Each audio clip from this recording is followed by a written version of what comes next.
Assalamualaikum warahmatullahi wabarakatuh. Alhamdulillahirabbil alamin. Wassalatu wassalamu ala asrofil anbiya'i wa mursalin sayyidina wa maulana Muhammadin wa ala alihi washabihi ajma'in at-tahirina ma ba'du.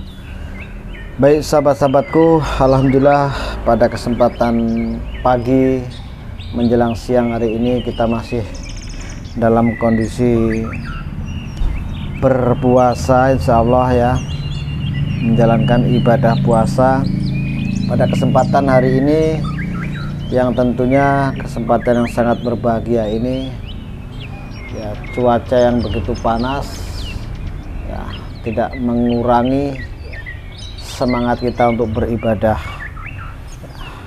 Sahabat-sahabatku ya, kita saling menyapa, saling mendoakan dan saling berbuat baik sesama ya. Hablum minanas hablum minallah ya. Kita bermasyarakat itu tentu pasti ya, hubungan dengan masyarakat, dan kalau kita tidak berhubungan dengan masyarakat, tidak terjun di masyarakat ya, berkomunikasi, bergaul di masyarakat, nanti dikira kita orang yang kuper, kurang pergaulan. Maka di sini saya katakan hablum minallah harus ya, hablum minanas harus juga. Bukan kita berhubungan dengan Allah aja, tapi kita tetap masyarakat juga harus ya, harus bermasyarakat. Baik sahabatku, kita akan membahas tentang Gus Samsudin lagi, yang mana Gus Samsudin ini kok tidak bosan-bosannya ya. Mungkin sahabat-sahabat semua, para netizen di luar sana pasti melihat tingkah Mbah Din ini malah semakin kesini semakin membingungkan ya. Banyak yang bingung karena tingkah lakunya Mbah Din ini yang sudah jelas-jelas kemarin ya, sudah dihakimi, katakanlah sudah dijolimi, sudah dipenggal kepalanya, sudah dihajar, dicaci, dimaki di dalam gua itu. Tapi sekarang ini malah Opa Vian sama Joko Bengek kok malah gandeng sama Mbah Din lagi. Bahkan Mbah Din ini diminta untuk pembuktian tentang ya, ilmu santet atau mendobrak tentang ilmu santet. Ini jangan-jangan dimanfaatkan lagi ya, diperalat lagi oleh Joko Bengek, oleh Opa Vian. Kok tidak kapok Mbah Din ini dibohongin, selalu ditipu.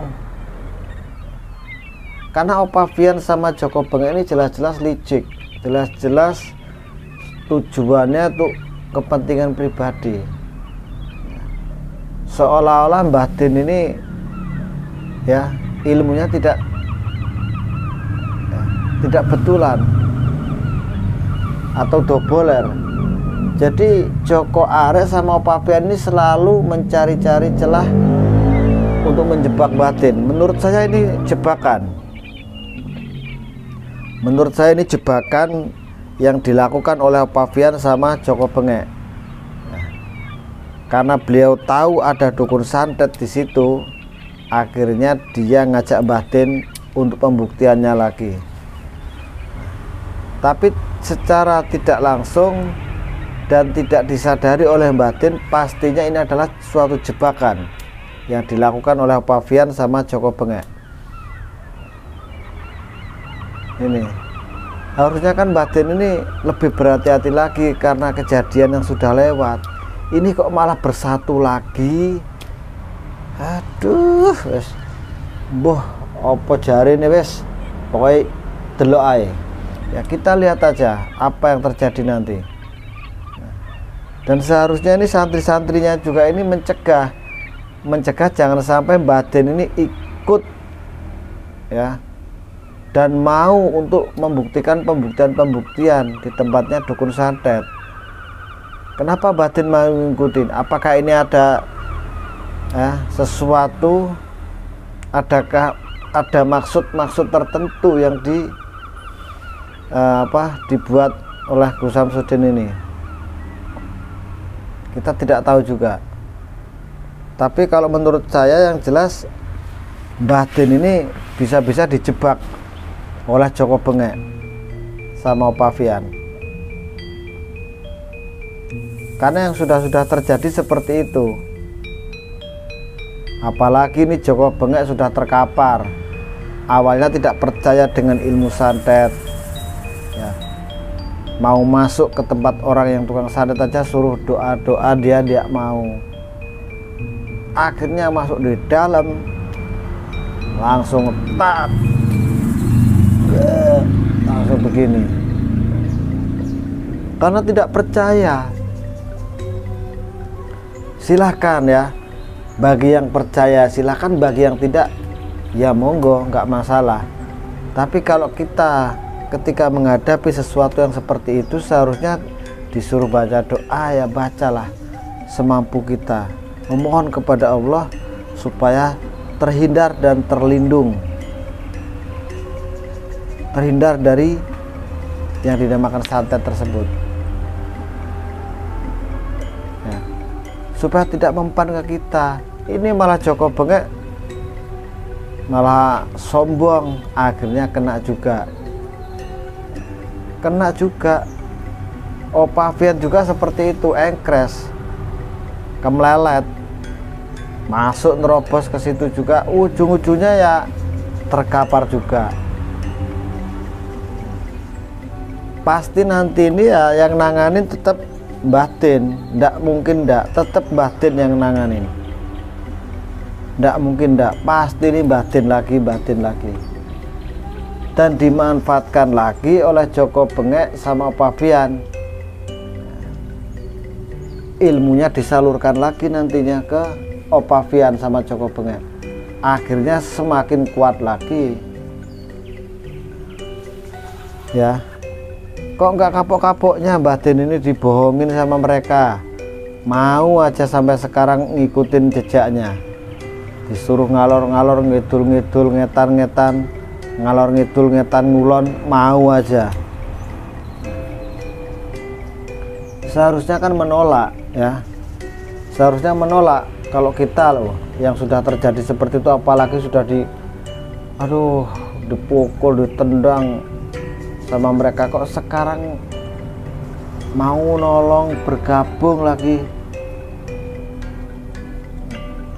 Apakah inilah kesabaran yang didapat?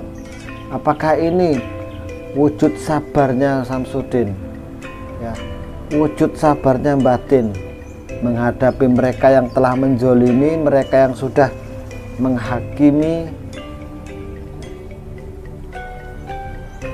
Itu apakah ini yang dinamakan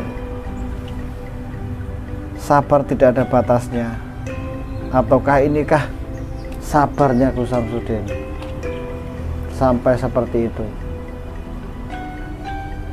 Ya pokoknya apapun yang terjadi ya sahabatku, antara Mbah Din sama Opavian dan Joko Arek, kalau toh itu emang betul-betul tidak ada maksud dan tujuan si Joko Bengek dan Opavian mendatangi tempatnya dukun santet, tidak mungkin.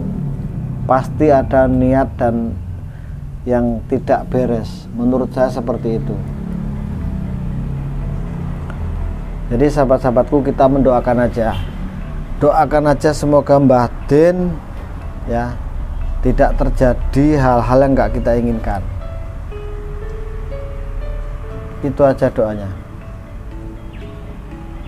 Walaupun ini dukun santet, kita belum tahu dukun santet ini siapa. Sebenarnya dukun santet ini siapa kita tidak tahu. Apakah ini komplotannya Kumbang Sudrajat, ataukah Mbah Sudiro yang kemarin itu dukun santet itu, ataukah ini orang lain, artinya baru lagi. Kalau emang ini baru lagi, seharusnya Gus Samsudin sudah bisa membaca karakter, ya, karakternya Joko Bengek dan Opavian, tapi ini tidak, malah membantu lagi. ya oke lah kalau misalkan membantu tujuannya baik, tapi harusnya lebih waspada dan hati-hati, karena kejadian yang sudah pernah terjadi pada Mbah Den ini hampir-hampir membuat fatal semua karena ulahnya Joko Bengek dan Opavian. Menurut saya tidak perlulah dikasihati, tidak perlu dikasihani lagi Opavian sama Joko Bengek ini, karena sudah keterlaluan. Itu dajjal itu. Opavian sama Jokar itu dajjal. Jangan sampai dikasihati. Jangan sampai, pokoknya kalau bisa tuh jangan sampai dikasihati, jangan sampai dikasih kesempatan untuk bergabung sama Mbah Den. Seharusnya seperti itu. Ini malah enggak, malah bergabung lagi. Oh, udah. Tapi ya nggak apa-apa ya sahabat ya, mudah-mudahan lah tidak terjadi yang nggak kita inginkan. Artinya nantinya Opa sama Joko Bengek betul-betul ingin bersatu dan membantu Mbah Den untuk memerangi ya yang menjoliminya. Mudah-mudahan dia tobat, tidak terjadi hal-hal yang gak kita inginkan, mudah-mudahan. Karena sudah banyak orang yang pura-pura ya, pura-pura baik di depannya Mbah Den, tapi ternyata di belakangnya itu nusuk. Apalagi yang sudah-sudah ya, yang pernah udah hidup mungkin dalam satu lingkup lah, makan, tidur, minum mungkin udah pernah bersama, tapi yang sekarang terjadi itu bukan seperti saudara, malah musuh itu ada ya. Malah memusuhi Mbah Den, malah membongkar-bongkar tentang kejelekannya, membongkar tentang keburukannya, mencari-cari tahu tentang ini dan itunya. Yang jelas dalam hal negatif tanda kutip, dia adalah orang yang suka nyinyir dan ada niatan ingin menghancurkan. Bisa jadi karena iri juga. Itu aja ya. Jadi sahabat-sahabatku ya,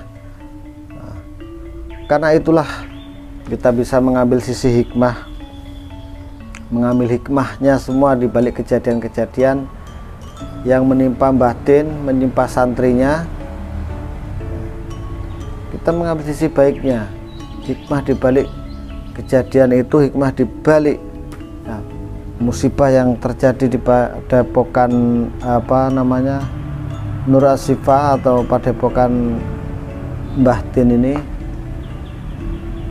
Pokoknya semua tuh ya doanya lah yang terbaik, itu aja. Jadi sahabat-sahabatku semua di luaran sana, baik Indonesia bahkan mancanegara, yang selalu mensupport Mbah Jenggot, yang selalu mensupport channelnya Mbah Jenggot ya, yang belum subscribe silahkan di subscribe, yang sudah subscribe silahkan di like dan komen ya, jangan lupa dibagikan supaya sahabat saudara kita tahu ya tentang channel saya, walaupun channel ecek-ecek, katakanlah channel yang masih umur jagung yang baru kemarin, tapi insya Allah kita akan melihat sisi baiknya ke depannya dan akan membahas tentang kebaikan-kebaikan itu ya sahabat ya. Jadi Gus Samsudin ini sebenarnya tidak kapok-kapok, karena netizen di luar sana banyak yang nanya ke saya, kok Mbah Den ini gitu-gitu aja, udah dibohongin, sudah pernah dihajar oleh Opavian, sekarang malah menjadi baikan lagi, malah membantu membasmi dukun santet lagi dan lain sebagainya. Apakah ini tingkat kesabaran? Apakah ini tingkat keikhlasan Mbah Den? Itu apakah ikhlas dan sabar inilah Mbah Den bisa mencapai seperti yang kita lihat itu. Seandainya kita ya di posisinya Mbah Den, orang yang pernah menyiksa kita, orang yang pernah menjolimi kita, kita mungkin tidak akan mau lagi berurusan dan mungkin putus ya. persahabatan. Bisa jadi seperti itu. Tapi ya di balik semua kejadian yang dialami Mbah Din dan santri-santrinya, ya, membawa berkah buat mereka-mereka semua. Insya Allah ya, membawa berkah tersendiri. Ya, itu aja. Dan kita berdoa semoga apa yang kita lihat di tayangan, semoga apa yang kita lihat yang real, yang nyata, ya, apalagi di bulan puasa ini, semoga menjadikan sesuatu yang baik, ya, asal kita menyikapi dengan baik. Nah, mungkin cukup sampai di sini dulu sahabat-sahabatku semua di luaran sana, baik Indonesia bahkan mancanegara. Saya Mbah Jenggot pamit undur diri. Akhirul kalam, wabillahi taufik walhidayah. Wassalamualaikum warahmatullahi wabarakatuh.